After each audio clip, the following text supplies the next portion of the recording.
Olá pessoal, bom dia, bem-vindo também a esse contexto, a essa matéria de Sociologia.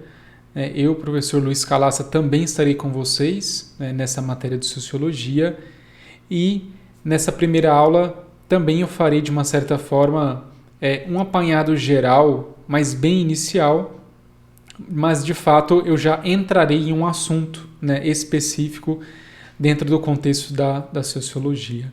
Então, primeiramente, é de se observar a sua origem etimológica da palavra e compreender o seu objeto de estudo. Então, esse sociologia, esse estudo social, esse estudo da sociedade e todas as relações que decorrem desse estudo da sociedade, as relações sociais, culturais, dentre diversos outros elementos correlatos que, de uma certa forma, impactam na sociedade. Neste sentido, eu também quero dizer, assim como eu já tinha demonstrado para vocês na aula de filosofia, demonstrar que a sociologia também não é uma matéria isolada. Nós conseguimos observá-la também dentro de um contexto holístico, dentro de uma visão mais ampla. Então, quando também queremos saber as causas primeiras das coisas, e aquela dada pessoa, o eu, psicologia, num dado momento da história, e naquele dado momento da história há uma organização da sociedade, há uma organização social, e há uma relação também cultural. Então, tudo isso está dentro do contexto da sociologia e podemos unir tudo isso também ao contexto da teologia, Deus, Criador de todas as coisas. Então, a sociologia não está sozinha.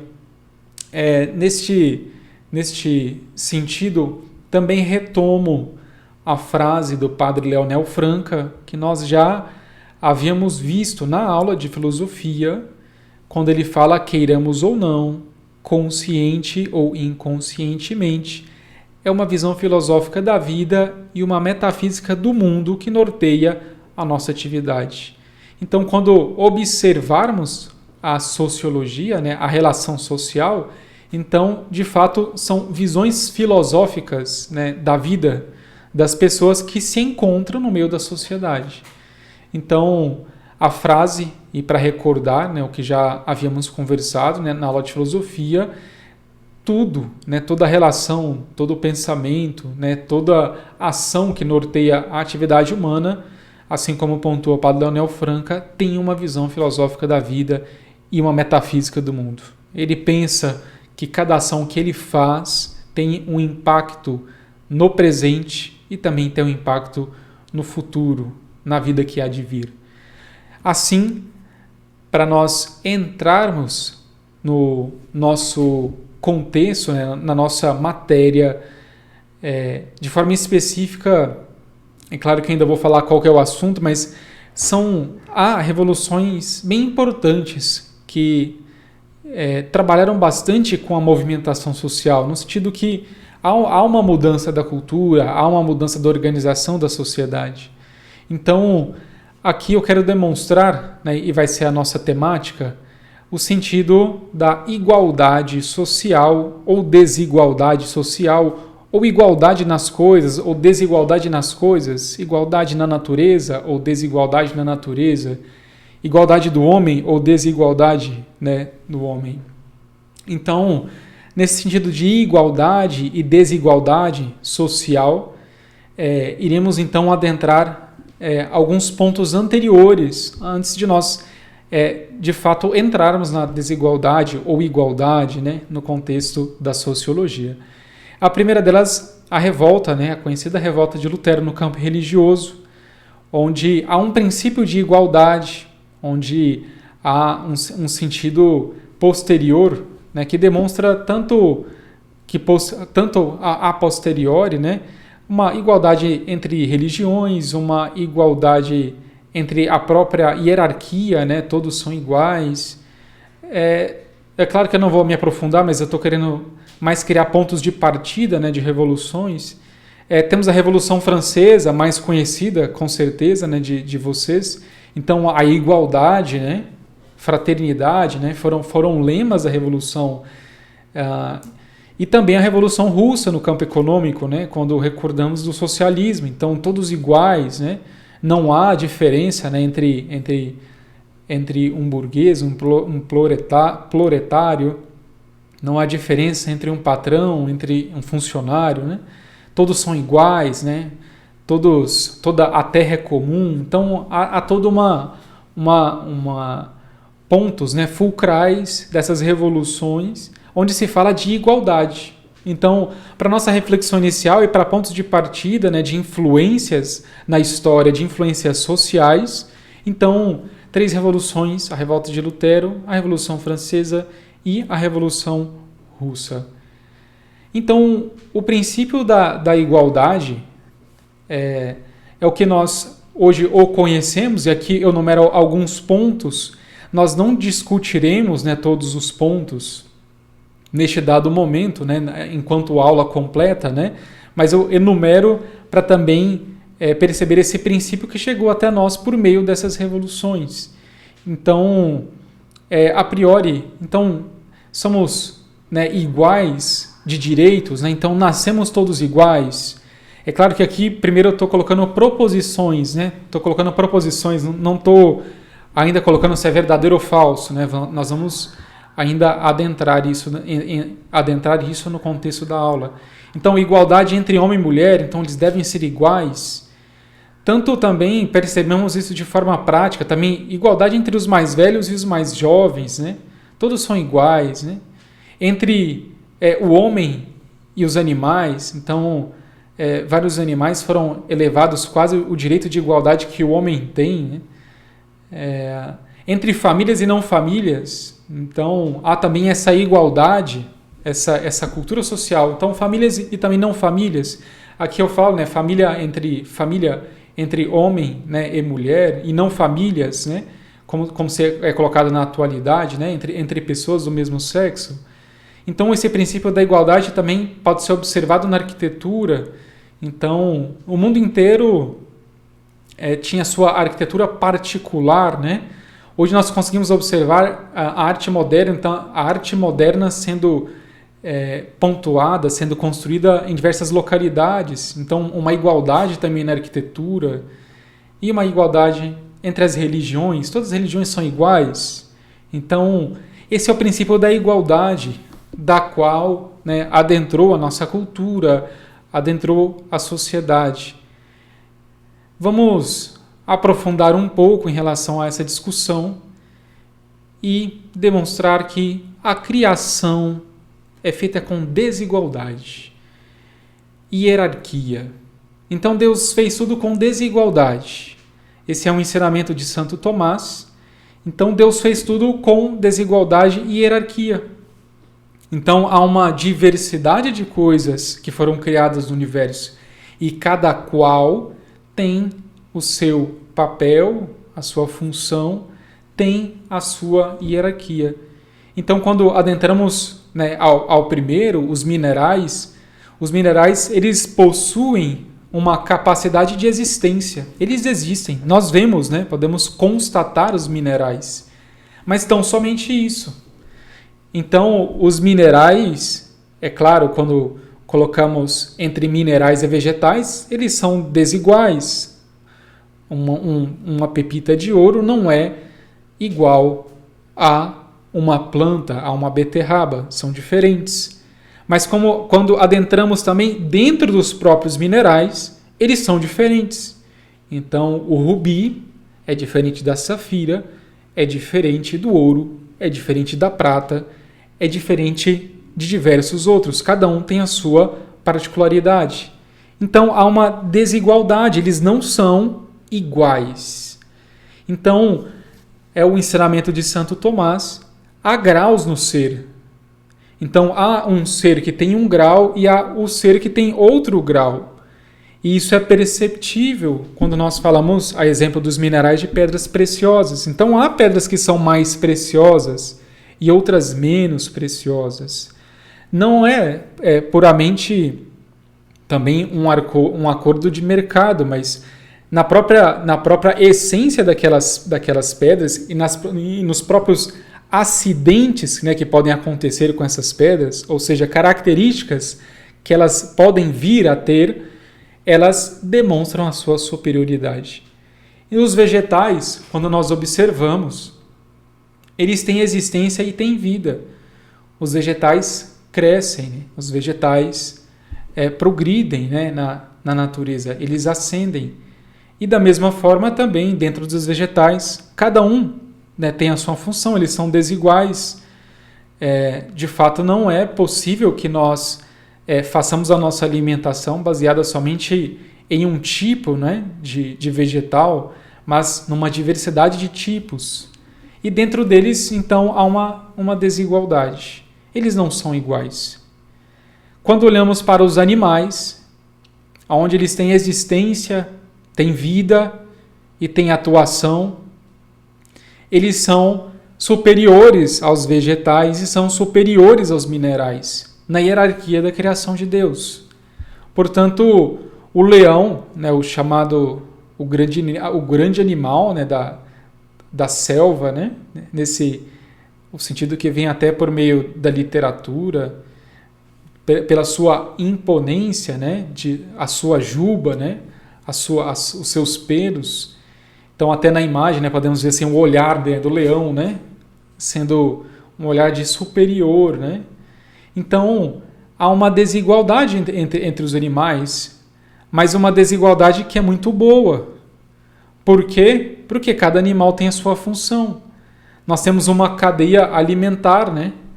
Que há uma desigualdade. Há um animal que é mais fraco, outro mais forte, outro que se alimenta dele, e ele se alimenta de um outro que é mais fraco. Por que isso pode acontecer na natureza? Porque há desigualdade. Se eles fossem todos iguais, né, de fato, não seriam só leões, ou seriam só formigas, ou seriam só um tipo específico, mas há uma variedade, há uma diversidade na criação, há uma desigualdade. Não são iguais. Quando observamos no homem, o homem tem existência, tem vida, tem atuação e tem inteligência.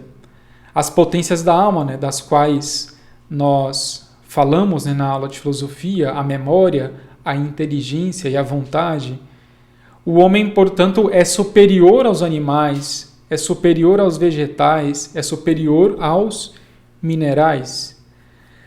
Uma desigualdade natural, vamos assim pontuar, os animais não poderiam ser mais fortes que os homens, senão de que forma, né, o homem poderia se alimentar, né? Ele, na verdade, seria a presa, né? Não seria, de fato, aquele que domina, aquele que tem inteligência, aquele que tem memória, aquele que tem vontade.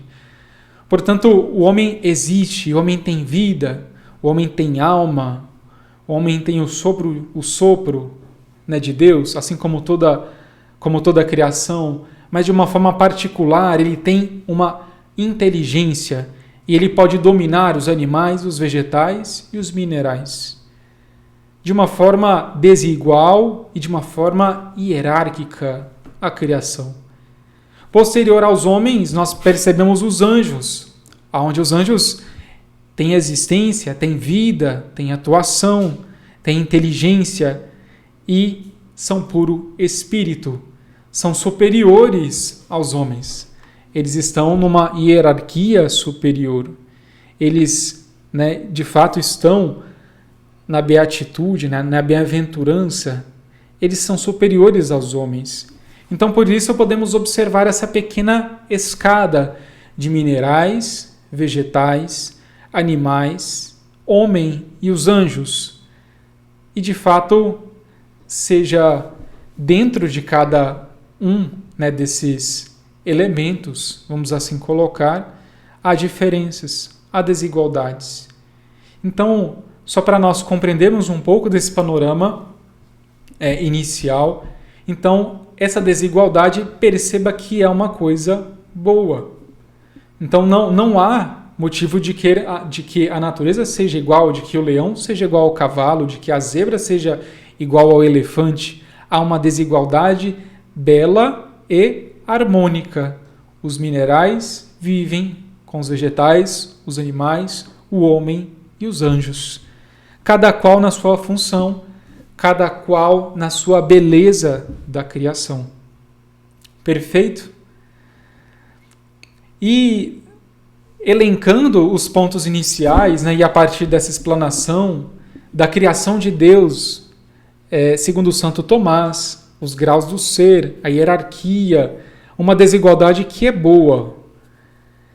De fato, há uma pergunta, né? Nascemos iguais? E é uma coisa que podemos questionar, né? Mas nascemos iguais? Somos todos iguais? É claro que um bebê, né, enquanto bebês são todos iguais, no sentido, chega a ser talvez engraçado, né? Porque quando você vê o bebê, fala assim, todos os bebês são iguais mesmo, não tem diferença entre os bebês, né? Mas cada qual vê, né, o próprio filho, né, ou o próprio afilhado e percebe, não, ele é diferente, né, ele é bonito, ele é mais bonito do que todos os outros.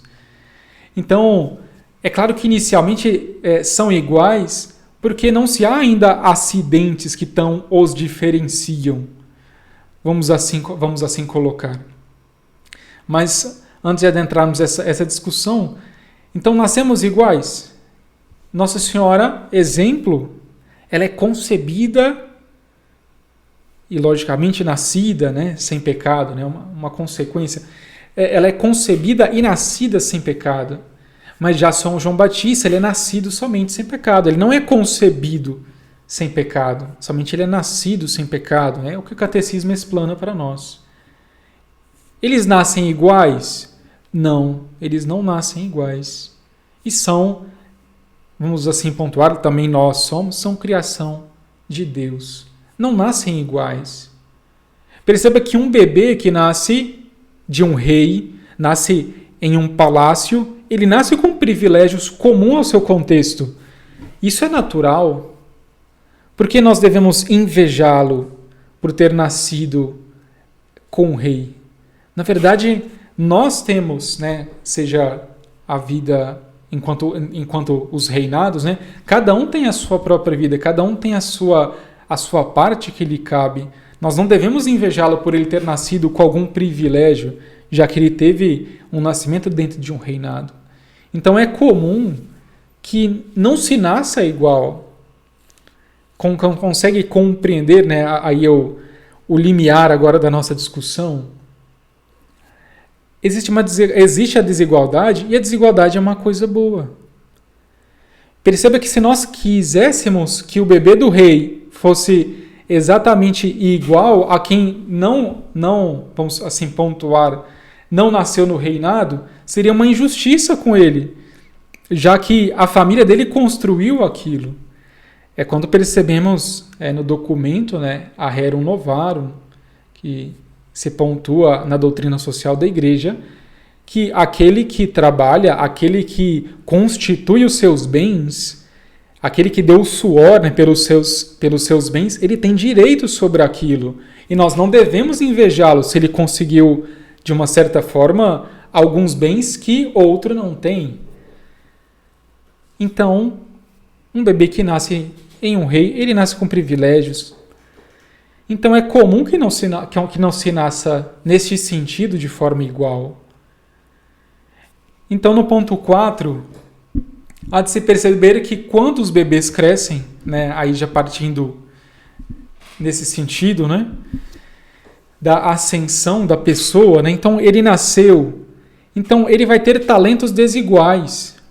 Ou seja, um bebê vai se tornar músico, outro bebê vai se tornar engenheiro, outro bebê vai se tornar vendedor, outro bebê vai se tornar sapateiro, outro bebê vai se tornar X, vai se tornar Y, vai se tornar Z. E isso são talentos desiguais, já previstos no próprio Santo Evangelho. Cada um tem um talento. Para um, Deus deu um talento, para outro, Deus deu outro talento, desiguais.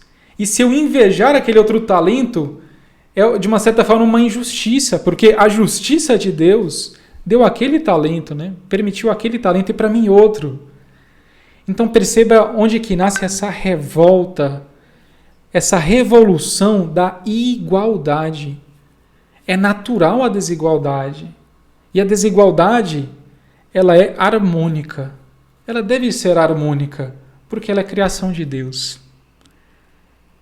Eu sei que aqui nós entramos num ponto complicado, né? Porque acaba que a nossa educação se pontua muito nisso, porque esses lemas, né, e esses ensinamentos chegou para nós de uma forma muito forte, né, e de uma forma muito corriqueira, né? Acabamos ouvindo isso de forma midiática, mas a desigualdade é uma coisa boa. Prosseguindo, homem e mulher, eles são desiguais. E aqui eu já coloquei uma notícia, né, da ciência, né? Nesse caso é uma notícia que vem do jornal Folha de São Paulo, de que as mulheres percebem mais cor. Então há uma desigualdade. As mulheres conseguem ver um espectro de cores maior do que o homem. Então é desigual, não é igual, nós não vemos as mesmas coisas, né? Então pode ser que as mulheres sejam mais detalhistas, né? Consigam observar melhor. É claro que eu coloquei só um exemplo, né, biológico para demonstrar que há diferenças, né? E essa desigualdade é harmônica, é bela. Cada um tem a sua beleza, cada um tem o seu talento, cada um tem, né, os seus acidentes, né, as suas características, né, que são também adquiridas, né? Seguindo os nossos pontos, então, essa tentativa de igualdade entre homem e mulher, essa é outra tentativa de igualdade entre mais velhos e mais moços, né, onde nós desrespeitamos os mais velhos, né, onde podemos desrespeitar, né, se desrespeita os pais, né, não se obedece os pais. E é de se pensar, por que esse ponto de igualdade? Nós não somos iguais aos nossos pais, nós não somos iguais aos nossos avós, eles são superiores a nós. E isso é belo, porque há alguém maior do que nós. Nessa cadeia de sucessão de quem é maior e dessa maior que quem, é o ponto de chegar até Deus. Ele é maior do que nós. Nós não queremos ser iguais a Deus. Nós não queremos ser iguais na hierarquia criada por Deus. Nós queremos ser aquilo que somos dentro da criação de Deus, na beleza dessa desigualdade. Então perceba até o quão é difícil, né, quando se fala essa palavra, porque se parece até pejorativo falar desigualdade, mas é bom. O homem é diferente da mulher, os mais velhos são diferentes dos mais novos. Então perceba que eu coloquei aqui no ponto 4, as coisas são mais belas quando elas são o que são. Então, uma mulher como uma mulher, um homem como um homem, uma senhora como uma senhora, um jovem como um jovem, é bom o que ele é, o que é, porque ele é belo dentro dessa criação de Deus. Então, um jovem que tenta ser mais velho não é belo. Perceba que uma jovem que se veste com as vestes mais velhas não fica bom. Alguém também mais velho que se veste com as vestes de jovem também não fica bom. Porque ele não é o que é, não se parece com o que é. Então é belo quando você vê uma senhora como senhora, é belo. É belo quando você vê uma criança como criança. Não uma criança vestida de adulto, mas uma criança como criança, porque é o que ela é. E isso é belo. Porque eu demonstro, porque eu coloco a essência dela. Ela é uma criança, ele é um homem, ela é uma mulher, aquela é uma senhora. Então, essa beleza, e aqui eu coloco no ponto 3, até um ponto belo da igreja, que ela dá o nome do sacramento, né, do casamento, né, do sacramento, né, do matrimônio, de matris, que é de mãe. Porque a igreja sabe a grande beleza da maternidade. Então, ela colocou o nome do sacramento em referência à mãe e não ao pai. Não se chama paternidade, se chama matrimônio e não patrimônio. Então, essa é a beleza. A igreja coloca a mulher em um patamar onde outrora não se ouve. Perceba que na história dos judeus se poderia apedrejar uma mulher. Nosso Senhor diz não. Ela é a mãe, ela é matris. um matrimônio. Uma grande beleza da hierarquia e da desigualdade. O homem não pode ter uma criança. A mulher pode. A mulher pode receber uma alma no seu ventre, né, após a fecundação. O homem não pode. E há uma beleza nessa desigualdade. Eles não são iguais. Eles não são iguais em força. Eles não são iguais na percepção de cor. E essa desigualdade, essa beleza de respeitar a desigualdade, de respeitar a hierarquia, é justamente a justiça de Deus e a beleza, a verdade, o bom. Uma revolta contra isso é justamente a igualdade. É Revolução Francesa, é Revolução de Lutero, é Revolução Socialista na Rússia. Portanto, devemos perceber isso de uma forma bem pontual. Há acidentes que não geram direitos. Então, há características que não mudam a essência, não mudam a hierarquia, não mudam a criação de forma alguma. Então, há diversos acidentes que não geram direitos. Então, alguém baixo, ele não tem mais direito por ele ser baixo. Não é uma característica que lhe gera direitos, nem por ser alto. Né? Cor de cabelo, eu tenho cabelo de uma cor ou de outra, isso não me gera novos direitos, porque eu tenho uma cor de cabelo diferente. É um acidente, é uma substância, né? É uma característica na pessoa, é um predicado na pessoa. Cor de pele também não gera direitos. É belo como cada um é. Então, o tamanho do pé também não gera direitos. São características da natureza humana. Mas isso não dá um direito ou um direito a mais ou a menos. Agora, de fato, há acidentes que geram direitos. Portanto, quando alguém se torna pai, ele tem direito sobre seu filho. Ele deve educá-lo, ele deve amá-lo. E o seu filho lhe deve respeito, lhe deve obediência. E é uma beleza. Se ele querer se tornar igual ao pai dele, seria igual ao pai dele, isso gera revolta, revolução. Mas se ele entender que a desigualdade é bom, é verdadeiro, é belo, ele vive em harmonia. Então, acidentes que geram direito, professor e aluno. O professor, ele é o mestre que ensina. E o aluno é aquele discípulo que quer ser ensinado, que espera que o seu mestre diga para ele a verdade.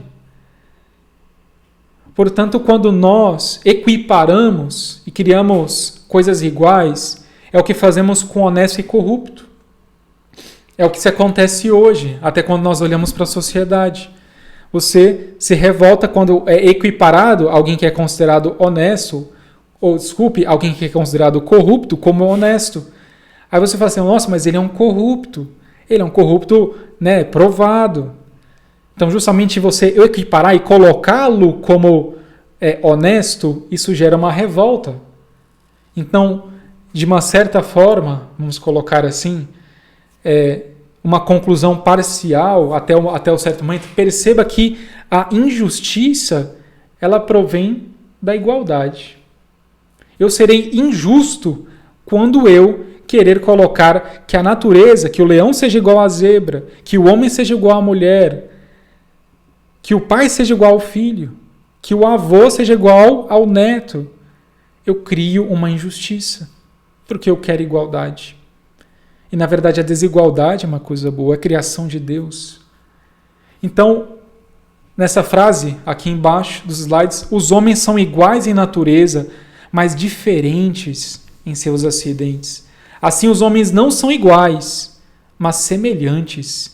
Lembram-se da matemática e a semelhança de triângulos? Então, não é que os triângulos são iguais, mas eles são semelhantes. Um exemplo bem interessante é a música. Imagine se a música tivesse uma nota só. Dó, dó, dó, dó, dó. Não seria música. Essa igualdade não seria beleza, mas a desigualdade, o maestro que vai guiando toda os seus instrumentos nessa desigualdade de notas e de harmonia e até de composição enquanto locais né, todos os locais são pensados, né, da orquestra, né, tem os instrumentos de corda mais próximos, perceba que os outros estão mais afastados, e há uma hierarquia.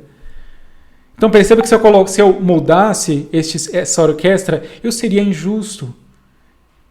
Se eu mudasse a música para uma nota só, seria igual e não seria belo, porque a desigualdade traz essa beleza na música. A igreja também tem a sua hierarquia. Não há uma igualdade hierárquica, mas cada um tem um ponto e uma função na hierarquia. Então perceba que isso é uma coisa boa e isso traz harmonia. Não se pode revoltar-se contra o Santo Padre e o Papa, porque isso causaria, vamos colocar, revoltar-se, seria não respeitar a hierarquia, seria tentar ser igual a ele. Por que ser igual se a desigualdade e hierarquia é uma coisa boa? Então São Pedro é o primeiro. Perceba que até dentro do Santo Evangelho, quando há a ressurreição, alguns discípulos conseguem chegar ao Santo Sepulcro primeiro, no entanto, eles esperam São Pedro, porque ele é o primeiro, porque ele é o Santo Padre e o Papa. E é uma desigualdade boa. Eles também viram Nosso Senhor, mas eles esperaram primeiro São Pedro. Eles esperaram primeiro aquele que foi escolhido. Eles respeitaram a hierarquia.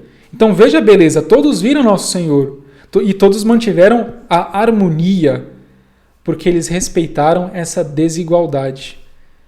O discípulo chega lá e tem a sua consciência, eu não sou igual a São Pedro, eu devo esperá-lo.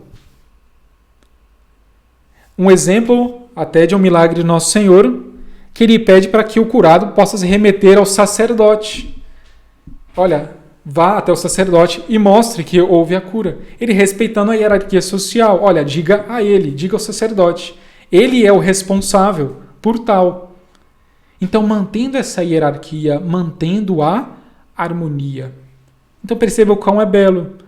Quando nós compreendemos, e nós possamos compreender com essa aula, que a desigualdade é uma coisa boa, é uma beleza, é a justiça, é aquilo que cada um tem a sua função.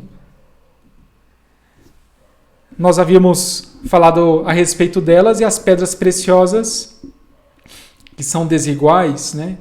E dependendo da sua coloração, dependendo da sua pureza e dependendo da sua lapidação, elas podem mudar o quão preciosas elas são, né?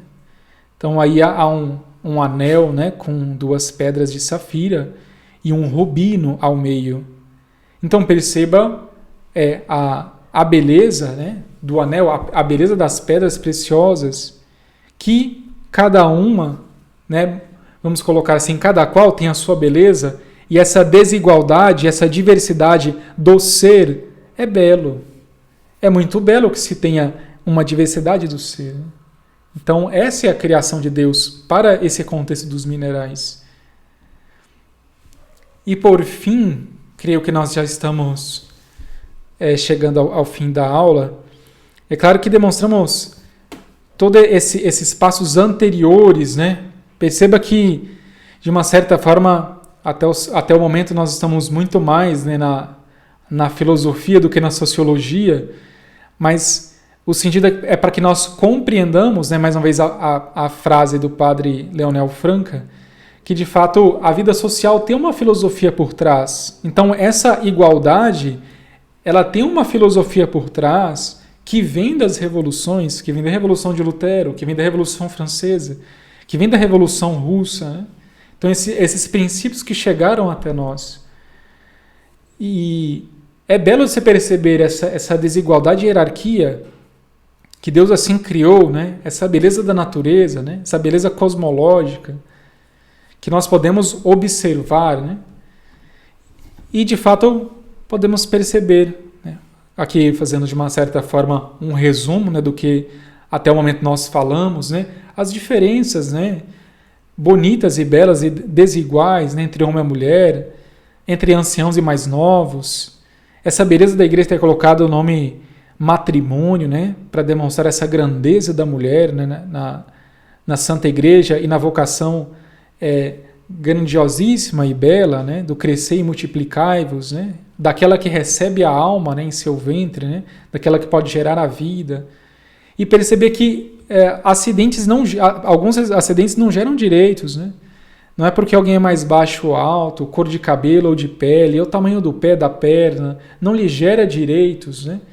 São tão somente características, né, da natureza humana, né? De fato, para demonstrar essa beleza da justiça, né? Cada qual é belo enquanto suas características, né? É belo enquanto ele se parece o que é. Por isso que nós demos exemplo, uma criança vestida como criança é bela, né? Uma mulher vestida como mulher é bela, uma senhora vestida como senhora é bela. E se eles trocarem os papéis, para nós é estranho, para nós, de uma certa forma, é o feio, né? Não é o belo, né? Até porque deixa de ser verdadeiro, né?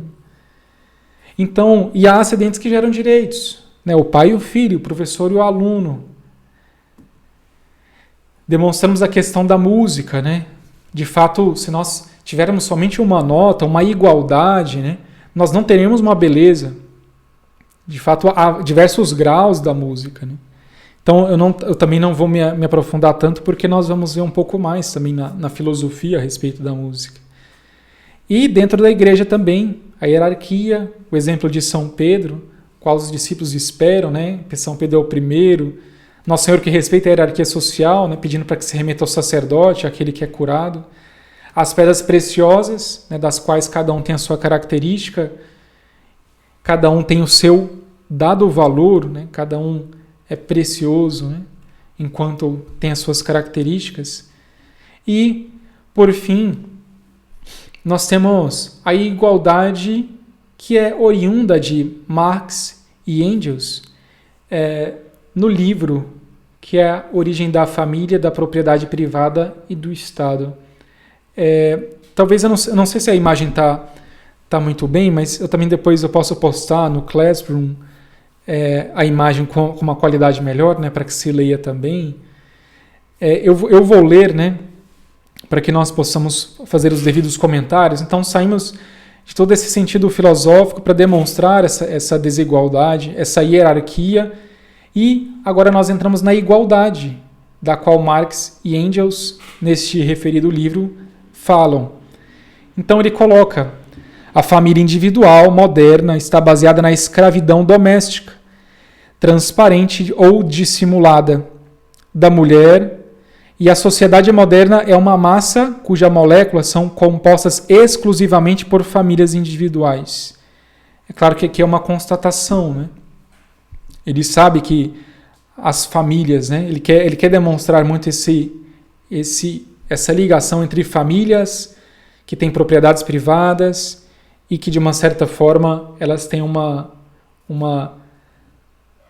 precedência, né, ao Estado. Hoje em dia, é o homem que, na maioria dos casos, tem de ser o suporte, o sustento da família, pelo menos nas classes possuidoras. Isso lhe dá uma posição de dominador, que não precisa de nenhum privilégio legal específico.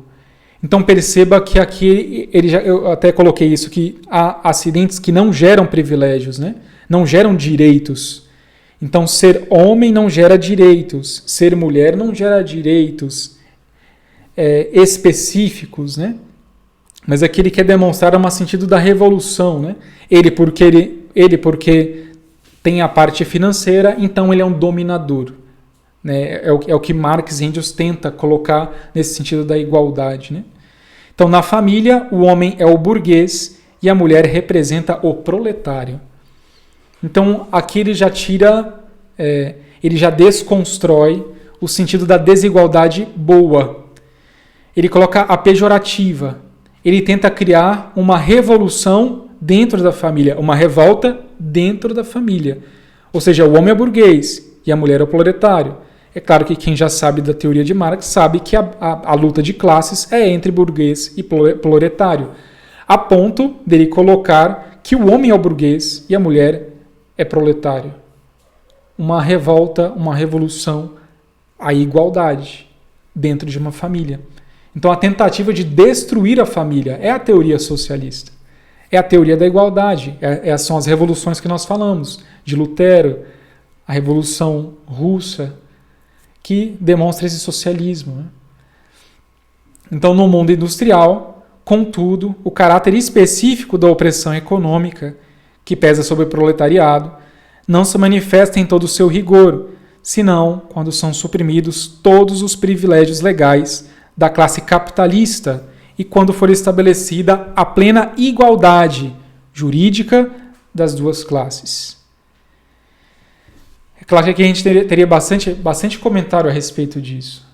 Então, ele coloca que deve ser suprimido, né, os privilégios, né, legais da classe capitalista. Ele usa uma palavra sã, né, ele coloca que o privilégio é legal, mas que deve ser suprimido. Então, é um privilégio que coube a eles, né, claro, quem trabalhou, quem de fato ali angariou bens, mas para que seja estabelecida uma plena igualdade, nós temos que quebrar isso. Simplesmente. Nós não devemos respeitar essa hierarquia, nós não devemos respeitar essa desigualdade e criar uma revolução. Então, a República Democrática não suprime o antagonismo entre as duas classes. Pelo contrário, ela apenas fornece o terreno em que essa oposição vai ser decidida pela luta. De igual modo, o caráter particular do domínio do homem sobre a mulher na família moderna, então sempre ele vai lá na economia e tenta fazer um paralelo com a família, para demonstrar que aquela revolta na economia contra o capitalismo também deve ser uma revolta em casa, para não permitir que o homem seja o dominador e para que a mulher não seja dominada, né? Então ele cria essa classe dentro de uma família, né? Não respeitando uma desigualdade que é boa, da qual o homem deve proteger a mulher, né? Da qual a mulher deve cuidar do homem, cada um na sua função, enquanto esposa, enquanto esposa. Então, de igual modo, o caráter particular do domínio do homem sobre a mulher na família moderna, assim como a necessidade e o modo de estabelecer uma igualdade social efetiva entre ambos, não se manifestarão com toda a nitidez, senão quando homem e mulher tiverem por lei direitos absolutamente iguais. Então, até de forma bem pontual, perceba o caminho que se toma, né, de Marx e Engels, dessa igualdade. Uma igualdade que gera revolução. Então, por que eles têm que ser iguais? Eles não são iguais. Eles têm naturezas, são naturezas humanas, mas que têm acidentes, têm características diferentes.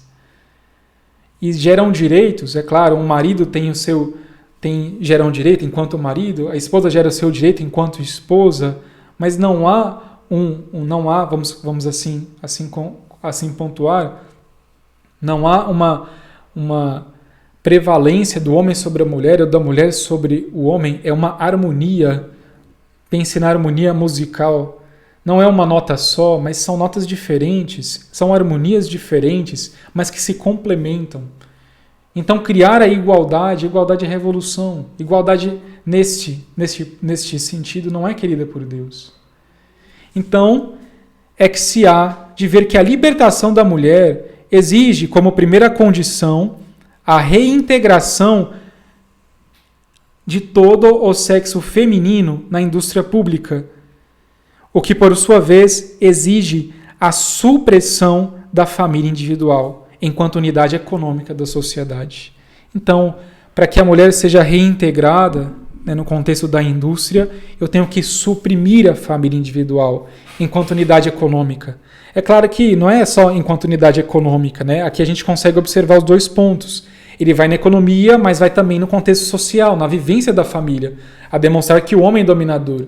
Então, destruir, é claro que aqui ele não quis, talvez, escrever de forma expressa, mas destruir a família como unidade individual, mesmo no sentido econômico, que ele assim pontua, mas é claro que aqui é o sentido social, é destruir a família. Então, a teoria da igualdade, que vem do socialismo, também, no seu intuito, não é que as pessoas sejam iguais, não é que todo mundo tenha terras, Não é todo mundo, né, seja a mesma coisa, receba os mesmos salários, independente de sexo, independente de qualquer sentido. Não. O sentido, até para demonstrar, para finalizar a nossa aula, é destruir a família. O princípio da igualdade vem para destruir a família.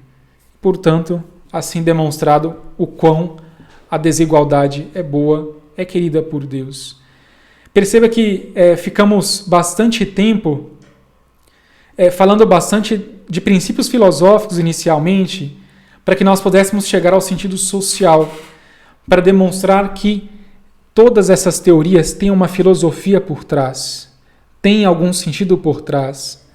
Então, aqui a demonstrar uma das essências da filosofia de Marx e Engels é destruir a família. Então, espero que vocês tenham compreendido e, né, estou à disposição para que vocês, né, possam retirar as dúvidas. Vocês podem colocar no chat as dúvidas aqui e eu responderei. Também podem colocar as dúvidas no Google Classroom. Eu também deixarei esse material para vocês.